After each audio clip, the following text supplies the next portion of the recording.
ਦੋਸਤੋ ਅੱਜ ਅਸੀਂ ਆਏ ਹਾਂ AMC ਇੰਸ਼ੋਰੈਂਸ ਦੇ ਉੱਤੇ। ਇੰਸ਼ੋਰੈਂਸ ਨਾਲ ਸੰਬੰਧਿਤ ਸਾਡੇ ਕੁਛ ਮਸਲੇ ਹੁੰਦੇ ਆ, ਖਾਸ ਕਰ ਆਟੋ ਇੰਸ਼ੋਰੈਂਸ ਨਾਲ ਸੰਬੰਧਿਤ। ਆਉਣ ਵਾਲੇ ਦਿਨਾਂ ਦੇ ਵਿੱਚ ਕਾਫੀ ਇੱਥੇ ਸਨੋਫਾਲ ਦੀਆਂ ਸੰਭਾਵਨਾਵਾਂ ਆ ਅਤੇ ਉਹਦੇ ਨਾਲ ਰੋਡ ਸਲਿੱਪਰੀ ਹੋ ਜਾਂਦੇ ਆ ਅਤੇ ਐਕਸੀਡੈਂਟਸ ਕਾਫੀ ਜ਼ਿਆਦਾ ਹੁੰਦੇ ਆ।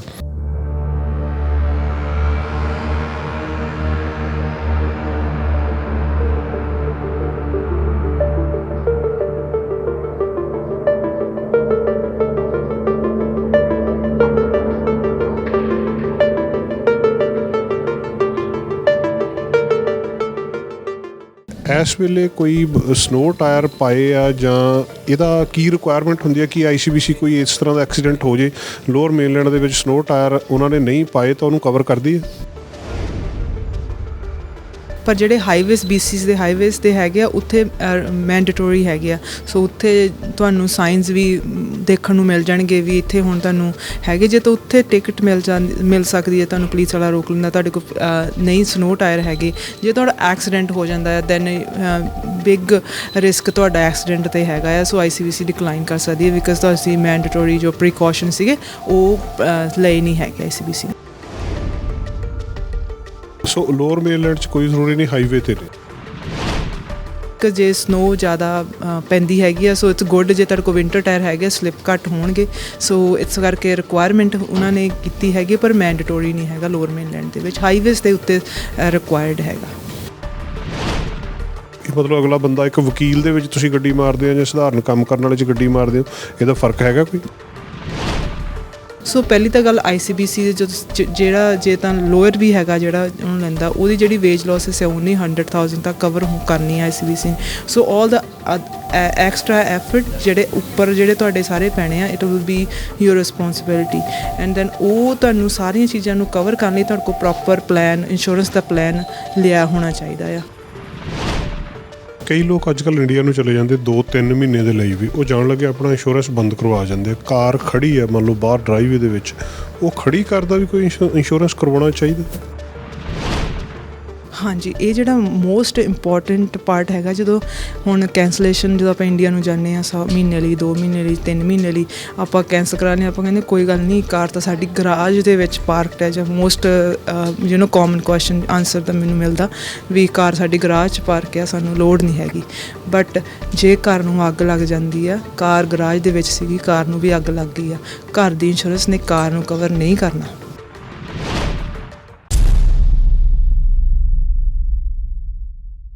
ਦੋਸਤੋ ਅੱਜ ਅਸੀਂ ਆਏ ਹਾਂ AMC ਇੰਸ਼ੋਰੈਂਸ ਦੇ ਉੱਤੇ। ਇੰਸ਼ੋਰੈਂਸ ਨਾਲ ਸੰਬੰਧਿਤ ਸਾਡੇ ਕੁਛ ਮਸਲੇ ਹੁੰਦੇ ਆ, ਖਾਸ ਕਰ ਆਟੋ ਇੰਸ਼ੋਰੈਂਸ ਨਾਲ ਸੰਬੰਧਿਤ। ਆਉਣ ਵਾਲੇ ਦਿਨਾਂ ਦੇ ਵਿੱਚ ਕਾਫੀ ਇੱਥੇ ਸਨੋਫਾਲ ਦੀਆਂ ਸੰਭਾਵਨਾਵਾਂ ਆ ਅਤੇ ਉਹਦੇ ਨਾਲ ਰੋਡ ਸਲਿੱਪਰੀ ਹੋ ਜਾਂਦੇ ਆ ਅਤੇ ਐਕਸੀਡੈਂਟਸ ਕਾਫੀ ਜ਼ਿਆਦਾ ਹੁੰਦੇ ਆ।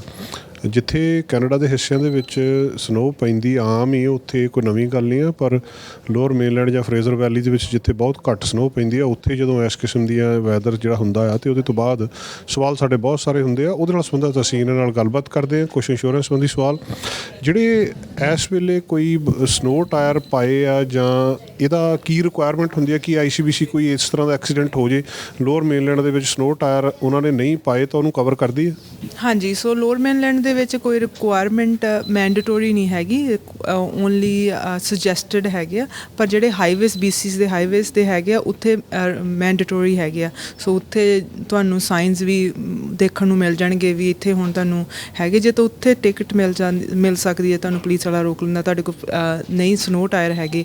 ਜੇ ਤੁਹਾਡਾ ਐਕਸੀਡੈਂਟ ਹੋ ਜਾਂਦਾ ਹੈ ਦੈਨ ਬਿਗ ਰਿਸਕ ਤੁਹਾਡਾ ਐਕਸੀਡੈਂਟ 'ਤੇ ਹੈਗਾ ਆ। ਸੋ ICBC ਡਿਕਲਾਈਨ ਕਰ ਸਕਦੀ ਹੈ ਬਿਕਾਜ਼ ਤੁਸੀਂ ਮੈਂਡੇਟੋਰੀ ਜੋ ਪ੍ਰੀਕੋਸ਼ਨ ਸੀਗੇ ਉਹ ਲਏ ਨਹੀਂ ਹੈਗੇ ICBC ਨੇ। ਸੋ ਲੋਅਰ ਮੇਨਲੈਂਡ 'ਚ ਕੋਈ ਜ਼ਰੂਰੀ ਨਹੀਂ ਹਾਈਵੇ 'ਤੇ ਨੇ? ਹਾਂਜੀ, ਲੋਅਰ ਮੇਨਲੈਂਡ ਦੇ ਵਿੱਚ ਉੱਦਾਂ ਹੀ ਰਿਕਮੈਂਡਡ ਹੈਗੇ ਆ but it's not required because ਜੇ ਸਨੋ ਜ਼ਿਆਦਾ ਪੈਂਦੀ ਹੈਗੀ ਆ। ਸੋ ਇਟਸ ਗੁੱਡ ਜੇ ਤੁਹਾਡੇ ਕੋਲ ਵਿੰਟਰ ਟਾਇਰ ਹੈਗੇ, ਸਲਿੱਪ ਘੱਟ ਹੋਣਗੇ।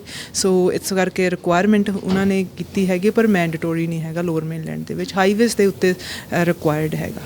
ਅਤੇ ਜੇ ਤੁਹਾਡੇ ਕੋਲ ਜਿਹੜੇ ਕਹਿੰਦੇ ਆਲ ਸੀਜ਼ਨ ਟਾਇਰ ਹੁੰਦੇ ਆ, ਉਹ ਹਾਈਵੇ ਦੇ ਉੱਤੇ ਚੱਲ ਜਾਂਦੇ?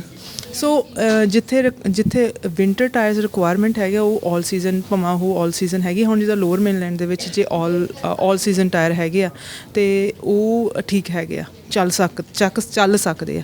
ਪਰ ਜਿੱਥੇ ਰਿਕੁਆਇਰਡ ਹੈਗੀ ਵੀ ਵਿੰਟਰ ਟਾਇਰਸ ਹੀ ਹੈਗੀ ਆ, ਉੱਥੇ ਵਿੰਟਰ ਟਾਇਰ ਹੀ ਲੋੜ ਹੈਗੀ ਆ। ਉੱਥੇ ਜੇ ਤੁਹਾਨੂੰ ਆਲ ਸੀਜ਼ਨ ਦੇ ਨਾਲ ਐਕਸੀਡੈਂਟ ਹੋ ਜਾਂਦਾ ICBC can deny your claim.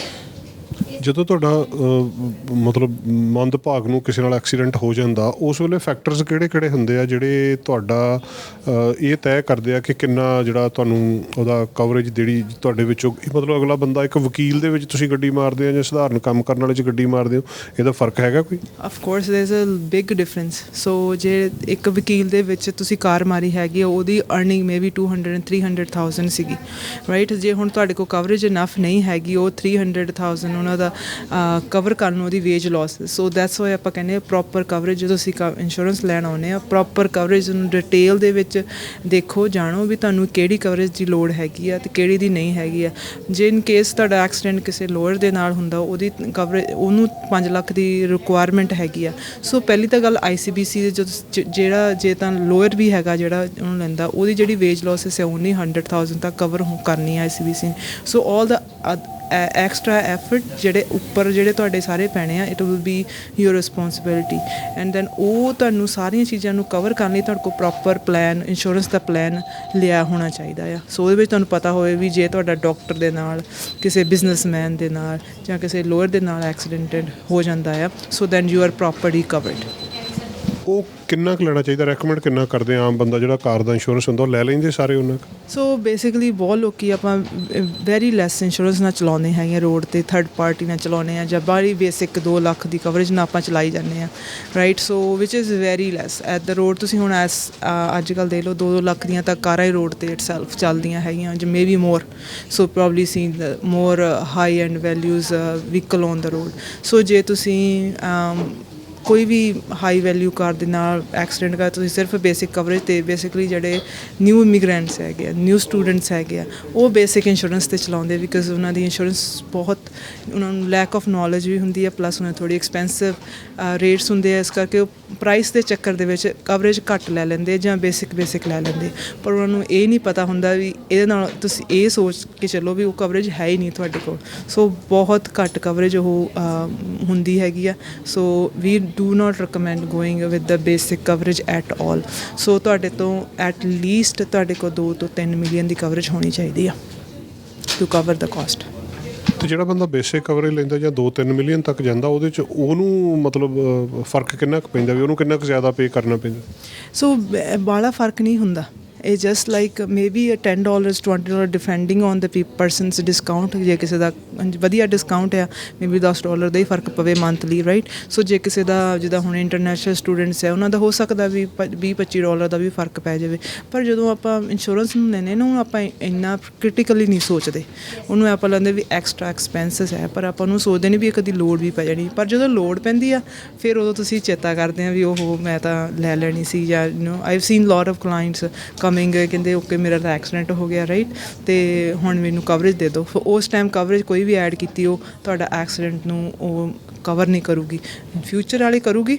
ਪਰ ਜਦੋਂ ਐਕਸੀਡੈਂਟ ਤੋਂ ਬਾਅਦ ਕੋਈ ਵੀ ਕਵਰੇਜ ਐਡ ਕੀਤੀ ਆ, ਉਹ ਉਸ ਵੇਲੇ ਉਹ ਐਕਸੀਡੈਂਟ ਨੂੰ ਕਵਰ ਨਹੀਂ ਕਰੂਗੀ। ਉਹ ਤੁਹਾਨੂੰ ਜਿਹੜੀਆਂ ਪਹਿਲੀਆਂ ਇੰਸ਼ੋਰੈਂਸ ਜਦੋਂ ਐਕਸੀਡੈਂਟ ਹੋਇਆ, ਉਹ ਵਾਲੀਆਂ ਕਵਰੇਜ ਜਿਹੜੀ ਸੀਗੀ, ਉਹੀ ਤੁਹਾਨੂੰ ਫਰਕ ਪਾਊਗੀ। ਦੂਜੇ ਨੇ ਕੋਈ ਤੁਹਾਡੀ ਜਿਵੇਂ ਤੁਸੀਂ ਆਪ ਵੀ ਕਰਾ ਲਈਆਂ ਕਵਰੇਜਸ ਐਕਸੀਡੈਂਟ ਤੋਂ ਬਾਅਦ, ਮੋਸਟ ਲਾਈਕਲੀ ਪੀਪਲ ਆਉਂਦੇ ਵੀ ਅੱਜ ਮੈਨੂੰ ਐਕਸੀਡੈਂਟ ਹੋ ਗਿਆ, ਮੇਰੀ ਕਵਰੇਜ ਵਧਾ ਦਿਓ। ਸੋ ਹੁਣ ਜਿਹੜੀ ਕਵਰੇਜ ICBC ਦੇ ਮਿੰਟ ਸੈਕਿੰਡ ਦਾ ਪਤਾ ਹੁੰਦਾ, ਸੋ ਉੱਥੇ ਤੁਸੀਂ ਉਹ ਕੁਛ ਨਹੀਂ ਕਰ ਸਕਦੇ। ਸੋ ਕਵਰੇਜ ਪ੍ਰੋਪਰ ਲੈਣਾ, ਉਹਨੂੰ ਦੇਖਣਾ, it will take only 5 minute to see ਮੈਂ ਪ੍ਰੋਪਰਲੀ ਕਵਰ ਹੈਗਾ, ਮੈਂ ਕੰਮ ਲਈ ਜਾਣਾ ਅਤੇ ਮੈਂ ਕੰਮ ਲਈ ਐਡ ਕੀਤਾ ਹੈਗਾ, ਮੇਰੇ ਸਾਰੇ ਡਰਾਈਵਰ ਐਡਿਡ ਹੈਗੇ ਆ। ਕਿਉਂਕਿ ਲੇਟਲੀ ਇਹ ਵੀ ਪ੍ਰੋਬਲਮ ਬਹੁਤ ਆ ਰਹੀ ਹੈ, ਕਿਉਂਕਿ ਨਵੇਂ ਰੂਲ ਦੇ ਕਰਕੇ ICBC ਨੇ ਡਰਾਈਵਰ ਸਟਾਰਟ ਕਰਤੇ ਐਡ ਕਰਾਉਣੇ। Lot of people are driving without their policies updated. So 2-4 ਜਾਣੇ ਆਪਾਂ ਫਰੈਂਡ ਸਰਕਲ ਦੇ ਵਿੱਚ ਇੱਕੋ ਹੀ ਘਰ ਫੈਮਿਲੀ 'ਚ ਰਹਿੰਦੇ ਹਾਂ, ਮੈਂ ਕਦੀ ਮੈਂ ਕਰ ਲੈ ਜਾਂਦੀ, ਕਦੀ ਤੁਸੀਂ ਕਰ ਲੈ ਜਾਂਦੇ ਆ, ਬਟ ਉਹ ਬੰਦਾ ਸੈਕਿੰਡ ਐਡ ਨਹੀਂ ਹੈਗਾ। ਹੁਣ ਜਦੋਂ ਐਕਸੀਡੈਂਟ ਹੁੰਦਾ ਆ, ਸੋ ICBC ਕਹਿੰਦੀ ਵੀ ਜਿਸ ਬੰਦੇ ਨੇ ਐਕਸੀਡੈਂਟ ਕੀਤਾ ਉਹ ਤਾਂ ਐਡਿਡ ਹੀ ਨਹੀਂ ਸੀਗਾ, ਰਾਈਟ। ਸੋ ਉਹਦੇ ਲਈ ਫਿਰ ICBC ਪੈਨਲਟੀਜ਼ ਲਾਉਂਦੀਆਂ ਆ।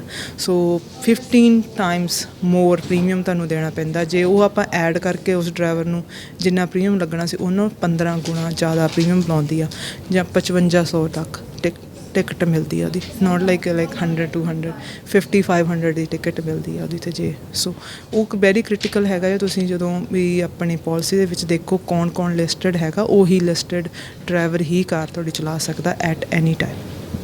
ਕਈ ਲੋਕ ਅੱਜ ਕੱਲ੍ਹ ਇੰਡੀਆ ਨੂੰ ਚਲੇ ਜਾਂਦੇ 2-3 ਮਹੀਨੇ ਦੇ ਲਈ ਵੀ, ਉਹ ਜਾਣ ਲੱਗੇ ਆਪਣਾ ਇੰਸ਼ੋਰੈਂਸ ਬੰਦ ਕਰਵਾ ਜਾਂਦੇ ਆ। ਕਾਰ ਖੜੀ ਹੈ ਮੰਨ ਲਓ ਬਾਹਰ ਡਰਾਈਵੇ ਦੇ ਵਿੱਚ, ਉਹ ਖੜੀ ਕਾਰ ਦਾ ਵੀ ਕੋਈ ਇੰਸ਼ੋਰੈਂਸ ਕਰਵਾਉਣਾ ਚਾਹੀਦਾ?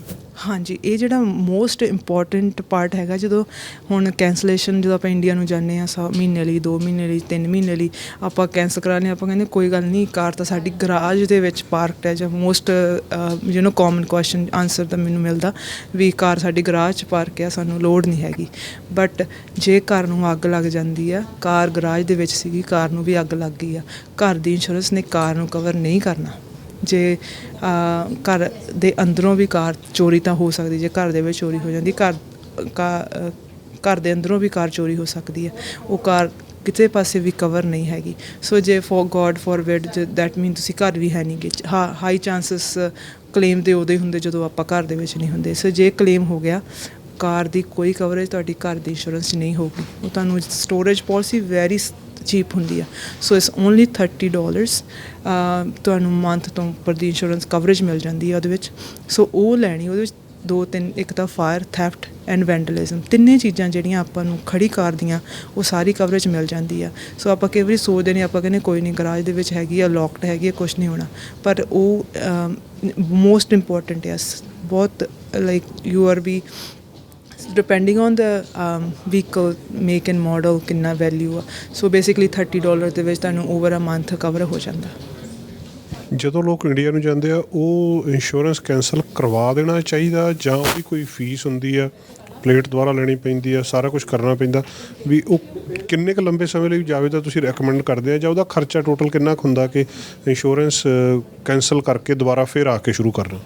ਸੋ ਬੇਸਿਕਲੀ ਅਸੀਂ ਰਿਕਮੈਂਡ ਕਰਦੇ ਹਾਂ, ਜੇ ਤੁਸੀਂ 3 ਵੀਕਸ ਅਪ ਟੂ 3 ਵੀਕਸ ਲਈ ਕਿਤੇ ਨਹੀਂ ਯੂਜ਼ ਕਰਨੀ ਜਾਂ ਜਾ ਰਹੇ ਹੈਗੇ ਆ, ਫਾਇਦਾ ਨਹੀਂ ਹੈਗਾ ਖਾਸ, because there is a cancellation charges, there is a new plate charges.